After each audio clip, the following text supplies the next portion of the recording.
এই যখন অবস্থা তখন 14 দলের একটি বৈঠক অনুষ্ঠিত হয়েছে, প্রধানমন্ত্রী সভাপতিত্ব করেছেন এবং সেখানে একটি সিদ্ধান্ত নেওয়া হয়েছে। জামাতের নিবন্ধন তো আগেই বাতিল করা হয়েছিল আদালত দ্বারা, এখন জামাতকে নিষিদ্ধ করা হলো। প্রশ্ন হচ্ছে, বাংলাদেশ জামাত ইসলামকে 3টি কারণে শেখ হাসিনা বন্ধ করতে চায়, নিষিদ্ধ ঘোষণা করতে চায়। আমি মনে করি ফেসিবাদের শেষ পতনের আগ মুহূর্তে এটা হচ্ছে তার শেষ পেরেক, যেটা জামাতের উপরে তিনি দিতে চান এবং জামাতকে নিষিদ্ধ করতে চান। কি সেই 3টি কারণ যেই কারণে শেখ হাসিনা হঠাৎ করে জামাত ইসলামকে নিষিদ্ধ করতে চায়? জামায়াত কি নিষিদ্ধ হতে যাচ্ছে, এমন একটা প্রশ্ন আমাদের সামনে এখন হাজির হয়েছে। এই হত্যাকাণ্ডের বিচার হবে এবং ইন্টারন্যাশনাল অ্যাকাউন্টেবিলিটি হবে। Global Bangladesh is alliance for human rights, যে মানবাধিকার সংগঠনগুলোর অ্যালায়েন্স থেকে আজকে হাউস অফ কমন্সে SOS বাংলাদেশে ব্লক রেড হচ্ছে, কিলিং হচ্ছে, সমস্ত জেলা উপজেলা সর্বত্র ইয়াং ছেলেদেরকে ধরে নিয়ে যাওয়া হচ্ছে। সোশ্যাল মিডিয়া প্ল্যাটফর্মে একদিকে ভাইরাল ডিবি হারুন ভাইয়ের একটা লিঙ্ক, অপরদিকে আরো বড় লিঙ্ক ভাইরাল হতে যাচ্ছে। সেই লিঙ্কটা হচ্ছে নিজের পদটাই এবার হারাতে যাচ্ছে। দর্শক, 3টি কারণে জামাত শিবিরকে নিষিদ্ধ করা হচ্ছে। কি সেই 3টি কারণ এবং কেন জামাত শিবিরকে নিষিদ্ধ করা হচ্ছে? দর্শক, আমি আশা করছি আজকের নিউজটি সম্পূর্ণ দেখলেই আপনারা সেই বিষয়টি জানতে পারবেন। এমনকি দর্শক, কোঠা আন্দোলন নিয়ে যখন দেশ উত্তাল, ঠিক তখনই কেন এমন সিদ্ধান্ত নেওয়া হলো যে জামাত শিবিরকে নিষিদ্ধ করা হবে, দর্শক সেটিও জানতে পারবেন। দর্শক, ইতিমধ্যে কিন্তু আপনারা আরও একটি বিষয় জানতে চলেছেন বা জানতে পেরেছেন যে ডিবি হারুনকে কেন্দ্র করে কিছু চাঞ্চল্যকর তথ্য প্রকাশিত হয়েছে।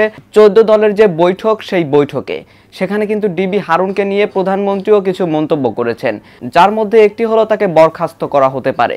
তো দর্শক, হঠাৎ করেই প্রধানমন্ত্রী কেন এমন সিদ্ধান্ত গ্রহণ করলেন সেটিও আশা করছি আজকে নিউজটি দেখলেই বুঝতে পারবেন।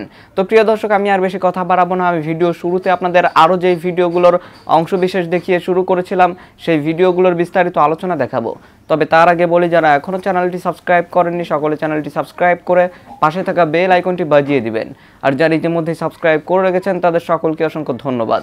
তো চলুন একটি লাইক দিয়ে আমরা ধারাবাহিকভাবে সবগুলো ভিডিওর বিস্তারিত আলোচনা দেখে আসি। বাংলাদেশ জামাত ইসলামকে 3টি কারণে শেখ হাসিনা বন্ধ করতে চায়, নিষিদ্ধ ঘোষণা করতে চায়।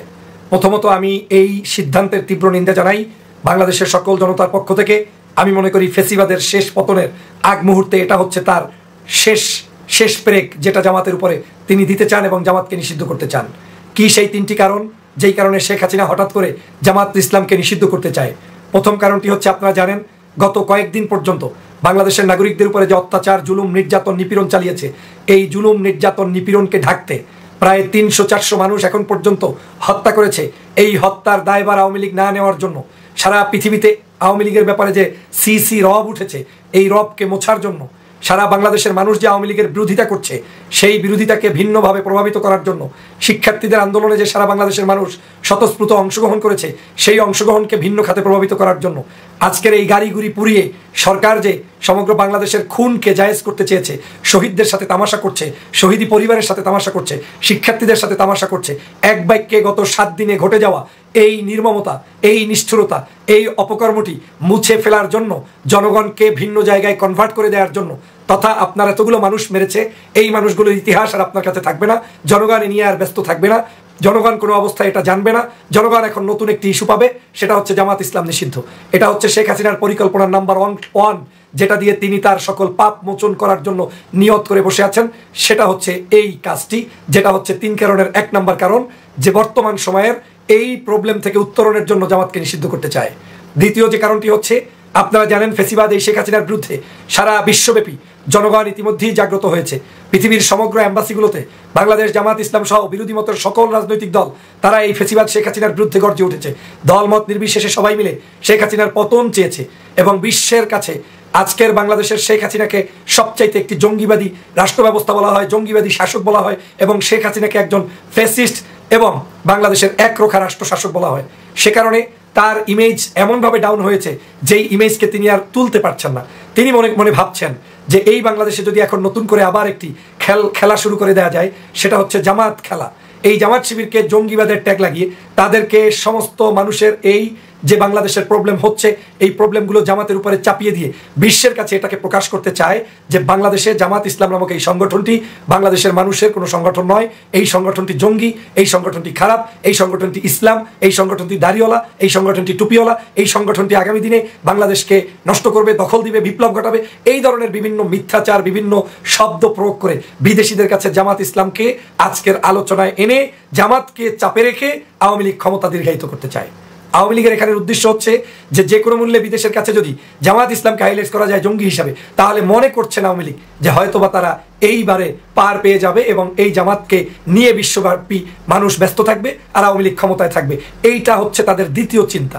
আর তৃতীয় চিন্তাটি হচ্ছে আপনারা নিশ্চয়ই জানেন যে বাংলাদেশ জামাত ইসলাম সহ বাংলাদেশের সকল বৃহত্তর দলগুলো বাংলাদেশের এই ফেসিবাদ শেখ হাসিনার বিরুদ্ধে আন্দোলন সংগ্রামে ঐক্যবদ্ধ হওয়ার কথা। ইতিমধ্যেই বাংলাদেশ জাতীয়তাবাদী দলের পক্ষ থেকে ঘোষণা করা হয়েছে সারা বাংলাদেশের সকল দল, মত, সামাজিক সাংস্কৃতিক সংগঠন যে যেখানেই আছে সবার সাথে ঐক্যবদ্ধ হয়ে ফেসিবাদের এই শেখ হাসিনার হাত থেকে বাংলাদেশের মানুষকে রক্ষার জন্য আন্দোলন ঘোষণা করা হয়েছে। এই আন্দোলনটার মধ্যে বিএনপি ইতিমধ্যেই তাদের নিজস্ব প্যাডে তারা তাদের মির্জা ফখরুল ইসলাম আলমগীর সাহেবের স্বাক্ষরিত প্যাডে জামাত ইসলামের নাম ঘোষণা দিয়ে বলেছেন যে এই মুহূর্তে দেশের সাথে জামাত ইসলাম সহ অন্যান্য সামাজিক সাংস্কৃতিক সকল সংগঠনের সাথে আমরা ঐক্যবদ্ধ হতে চাই। এমনকি বাংলাদেশের অন্যান্য যত ইসলামী দল আছে তাদের সাথে ঐক্যবদ্ধ হতে চাই একটা ইস্যুতে, সেটা হচ্ছে শেখ হাসিনার পতন। শেখ হাসিনা ভেবেছেন যে এই মুহূর্তে যদি জামাতের সাথে বিএনপির প্রকাশ্যে ঐক্য হয়ে যায় তাহলে তার ক্ষমতায় থাকার আর কোনো সুযোগ নাই। শেখ হাসিনা তাই তড়িঘড়ি করে চিন্তা করেছেন যে এখন যদি জামাতকে নিষিদ্ধ করা যায় তাহলে বিএনপি হয়তো একটা চাপে থাকবে যে বিএনপির জাতীয় ঐক্য সেটা ভেস্তে যেতে পারে, কারণ জামাত ইসলামকে সাথে নিয়ে বিএনপি তাহলে ঐক্য করতে পারবে না। এক নম্বর হচ্ছে বিএনপির এই ঐক্যে বাধা প্রদান করা। দ্বিতীয় হচ্ছে যদি বিএনপি জামাতকে নিয়ে ঐক্য করেও তাহলেও তারা দেশে বিদেশে মার্কেটিং করবে যে বিএনপি আজকের বাংলাদেশের নিষিদ্ধ ঘোষিত সংগঠনকে নিয়ে আজকে তারা আন্দোলন করছে। এই তিনটি বড় কারণকে নিয়ে আজকের এই ফেসিবাদী শেখ হাসিনা মনে মনে ভাবছেন যে আজকের তারা জামাতকে নিষিদ্ধ করলে, শিবিরকে নিষিদ্ধ করলে হয়তো বাংলাদেশে এই আওয়ামী লীগের ক্ষমতা পুনর্বহাল হতে পারে, থাকতে পারে, কিংবা আগামী দিনে তারা রাষ্ট্র ক্ষমতায় বসে থাকবে। কিন্তু বাস্তবতা হচ্ছে ভিন্ন। আমি যে তিনটি কারণ বললাম এর সাথে আরো ছোট বড় অনেক কারণ থাকতে পারে, কিন্তু মূল মেজর কারণ হচ্ছে এই তিনটি কারণেই আজকের জামাতকে তড়িঘড়ি করে 14 দলের মতো যাদের কোনো পা নাই, চোখ নাই, হাত নাই, যাদের একজন কর্মী নাই, যাদের একজন সমর্থক নাই, যাদের ব্যানার ধরার মতো 4 জন কর্মী নাই, যারা একটা জায়গায় মেম্বারি ইলেকশন করে 4টা-5টা ভোট পাওয়ার মতো যোগ্যতা নাই, সেই ইনু রাশেদ খান মেননদের মতো গংদের নিয়ে আবার ঘোষণা করে জামাতের মতো একটা সুশৃঙ্খল জনপ্রিয় দলকে নিষিদ্ধ ঘোষণা করার। আমি মনে করি এটা আওয়ামী লীগের চূড়ান্ত পতনের অংশ। আওয়ামী লীগ এই জামাতকে, শিবিরকে নিষিদ্ধ করার মধ্য দিয়েই আওয়ামী লীগের রাজনৈতিক কবর রচিত হচ্ছে। বাংলাদেশের শতকরা যত মানুষ আছে এই প্রত্যেকটি মানুষই হতে পারে সে ভিন্ন আদর্শ ফলো করে, ভিন্ন দল করে, কিন্তু সামহাউ সে জামাতকেই পছন্দ করে, জামাতের অ্যাক্টিভিটিসকে পছন্দ করে। হয়তো জামাতকে ভোট দেয় না কিন্তু জামাতের আদর্শকে পছন্দ করে। সে কারণে আমি বলতে চাই বাংলাদেশের প্রত্যেকটি মাঠে ঘাটে, অলিতে গলিতে, মাটির নিচে মাটির উপরে সমগ্র জায়গায় জামাত শিবির গেড়ে বসেছে। এখান থেকে তাদেরকে মূলোৎপাটন করা এত সহজ নয়। আজকের এই খবরটায় বাংলাদেশের অনেক রাজনৈতিক দলের যারা নেতাকর্মী আছেন তাদের ঘুম হারাম হয়ে যেতে পারে। এমনিতেই এই মুহূর্তে প্রধানমন্ত্রী সহ বাংলাদেশ আওয়ামী লীগের যে সকল এমপি মন্ত্রীরা টেনশনে আছেন তাদের বিপি আরও অনেক গুণে বেড়ে যাবে। পাশাপাশি দুঃসংবাদ বিএনপি এবং জামায়াতের জন্য। দর্শক, মার্কিন একজন সাবেক রাষ্ট্রদূত যিনি বাংলাদেশে দীর্ঘদিন ছিলেন, তার নাম হচ্ছে বাংলাদেশে নিযুক্ত যুক্তরাষ্ট্রের সাবেক রাষ্ট্রদূত ড্যান ডব্লিউ মোজেনা, নামটা নিশ্চয়ই অনেকেরই পরিচিত। তিনি যেই কথা বলেছেন এই কথায় আসলেই কিন্তু বিপি বাড়ারই কথা। বাংলাদেশে নতুন রাজনৈতিক দলের উত্থান ঘটতে পারে। এখন যদি নতুন এই রাজনৈতিক দলের উত্থান ঘটে বা নতুন সরকারের আবির্ভাব হয়, কে হতে পারে সেই সরকারের প্রধানমন্ত্রী? তো আলোচনায় যে নামটা আছে সামহাও আমার কাছে মনে হয়েছে এটা ডক্টর ইউনুস। কারণ ভারতের দ্য হিন্দুস্তান টাইমসকে বা দ্য হিন্দু পত্রিকাকে দেওয়া একটা সাক্ষাৎকারে ডক্টর ইউনুস বলছিলেন যে নতুন করে আবার নির্বাচন হওয়া দরকার। এর পরপরই মার্কিন যুক্তরাষ্ট্রে এই সাবেক রাষ্ট্রদূত যেই ব্যাখ্যা বিশ্লেষণ দিয়েছেন এতে অনেকেই কনসার্ন করছেন যে আসলে কোথাকার পানি আসলে কোথায় গিয়ে গড়ায়। আপনারা তিনি বলছেন যে উদ্ভূত পরিস্থিতিতে বাংলাদেশের নতুন রাজনৈতিক দলের উত্থান ঘটতে পারে, আবার পুরনো রাজনৈতিক দলগুলো পুনরুজ্জীবিত হতে পারে। তিনি বলেন এটা হতে পারে আবার নাও হতে পারে। যুক্তরাষ্ট্রের টাইম টেলিভিশন চ্যানেলকে দেওয়া এক সাক্ষাৎকারে তিনি এসব কথা বলেন। তার এই সাক্ষাৎকারটি টাইম টেলিভিশনের প্রধান নির্বাহী কর্মকর্তা সিইও আবু তাহের নিয়েছিলেন। মোজেনা বলেন, বাংলাদেশে আমি বহুদলীয় রাজনৈতিক যে অ্যাক্টিভিটিস আছে সেটাকে সমর্থন করি। কয়েক দশক ধরে এখানে রাজনৈতিক অচলাবস্থা রয়েছে, এটা ভাঙা উচিত। এজন্য প্রয়োজন অর্থপূর্ণ সংস্কার। তিনি বলছেন সীমান্তের কাছে একটি ব্যর্থ রাষ্ট্রের ভেতরে পুনরেকত্রীকরণে নিজেদের স্বার্থে সমর্থন করতে পারে ভারত। এমনও এক হতে পারে সহায়তা করতে পারে আন্তর্জাতিক বন্ধুরা। নৃশংসতার জন্য দায়ী নিরাপত্তা রক্ষাকারী বাহিনীর কিছু ব্যক্তির বিরুদ্ধে সম্ভবত নিষেধাজ্ঞা আরোপ হতে পারে। বাংলাদেশে বহুদলীয় গণতান্ত্রিক প্রক্রিয়ায় সমর্থন আসতে পারে। তার কাছে জানতে চাওয়া হয় যে মানে কি অবস্থা, তিনি কেমন আছেন। তো তার এই নানান বক্তব্যের একটা পর্যায়ে সে এসে এই কথাটা বলল যে আপনার আচ্ছা এই পরিস্থিতিকে কিভাবে দেখছেন। আর তিনি বলছেন যে আমি পেছনের দিকে নয়, আমি সামনের দিকে দেখছি। আমি যেটা দেখছি আপনি কি করছেন, যা ঘটে গেছে তা আপনি ফেরত আনতে পারবেন না। আমি 1 জুলাই সার্চ করে দেখেছি, যা ঘটেছে তা ফেরাতে পারবেন না। আসুন আমরা এখন কোথায় যাচ্ছি সেটা দেখছি। বাংলাদেশ এখন কি করছে। আমরা আমার মায়ের কথা বলতে পারি, আপনি তাকে দেখেননি। মা এবং সবাই আমাকে ড্যান নামেই ডাকেন। তিনি আমাকে বলেছিলেন, ড্যান তোমার জীবনে অনেক কালো মেঘ আসবে, কখনো কখনো সেই নিকোষ কালো মেঘের মধ্যে তুমি সিলভার লাইনিং দেখতে পাবে।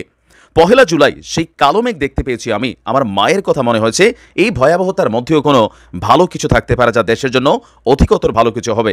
উত্তরটা হ্যাঁ হবে নাকি তাও জানি না।